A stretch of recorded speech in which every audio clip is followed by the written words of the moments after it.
dire aux parents qu'ils tiennent leurs gosses, parce que ça n'est pas à l'État d'élever les enfants. Cette annonce-là, ça nous a mis hors de nous, ça nous a mis en colère.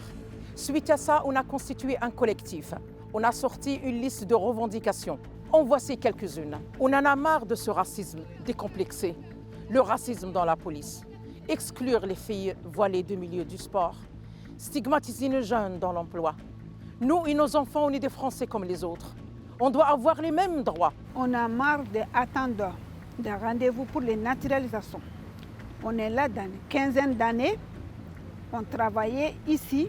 On est des enfants qui sont nés ici, grandis ici.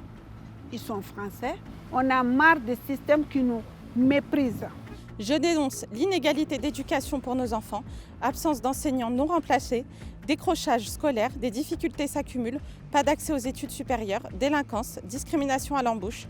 Le schéma de l'inégalité sociale commence dès l'enfance. On a remarqué qu'il n'y a pas d'accessibilité des logements sociaux pour nos enfants qui sont nés à Nanterre.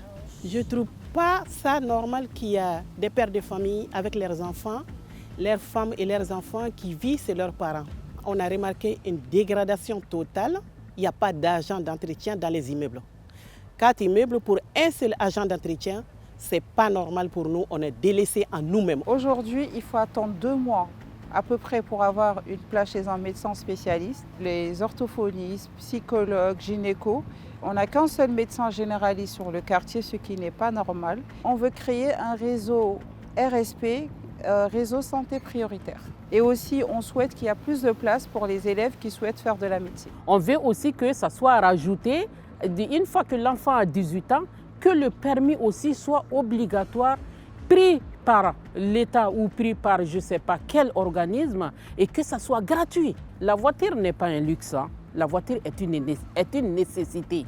En France même, pour trouver un boulot, il faut aller loin de chez toi. Nos jeunes réussissent, on est fiers d'eux. Mobilisez-vous, créez des collectifs dans vos quartiers, vos villages. Le pouvoir est entre vos mains. Ça peut changer et vous pouvez nous contacter. On est là, on ne lâche rien.